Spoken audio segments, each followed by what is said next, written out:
want to listen to an adventurous and interesting prince story? A story that includes a magical wizard, a beautiful princess, and a brave little prince. Get ready because today we are going to enjoy The Wizard and the Little Prince.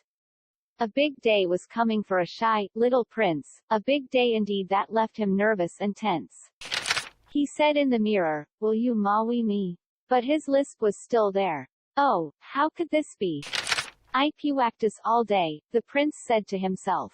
I to why and I to why. But it's never enough. I just wish I could go to a magical elf, for tomorrow wow, I know, is gonna be wow. If I can't find a love to be called my own, I shall be too lonely to take up the throne. The very next day, the prince went on his way to propose to a princess a kingdom away. He went over hills and traveled through trees to meet a fair princess, they called Eloise. Her skin was so perfect, her hair was so long, and when the prince saw her, he could hear a love song. With fear in his heart, he got on one knee, and said to the princess, "Will you marry me?" The princess, embarrassed by what she had heard, shook her head, no, without saying a word. With his head hanging low, the prince headed back, straight to his kingdom, where his family was at. He thought of how they were waiting to see him again with a ring on his finger and a bride to meet them. And so, he sat down, unsure where to go, unsure what to do, except drown in his woe. The sun did not move too far in the sky when a strange-looking man came walking on by.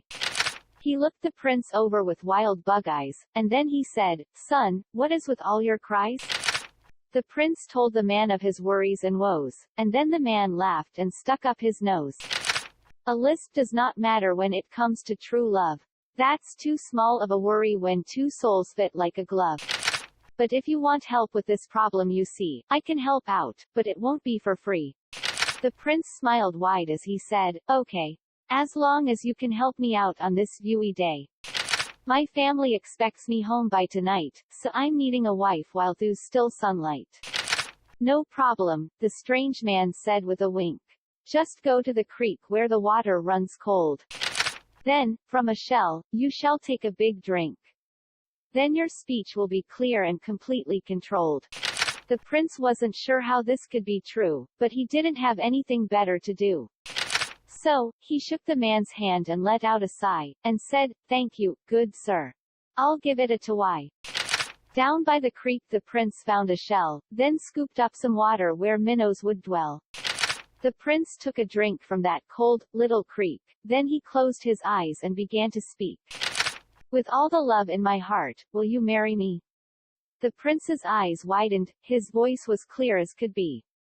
He ran back to the castle to find Eloise, and when he did this, he got down on his knees. The princess was surprised when the prince spoke. "What happened to your voice? Do you think this is a joke?" A slip of the tongue, the prince tried to explain. "I'm sorry, dear princess. It won't happen again." "Well, dear prince, I shall marry you if what you have told me is really true." Then the strange man appeared through the door with a breeze, and said, "Hello, prince. I'm here to collect on my fees." To be continued. This was the end of part 1 of The Wizard and the Little Prince. So what do you think? What will the wizard ask to the prince, for his favor?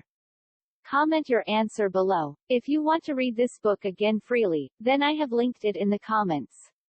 Also if you want to read its next part, that too is linked in the comments. If you like coloring book and letter tracing books, author Rahul Sahu has also made some nice of them, go check them out too.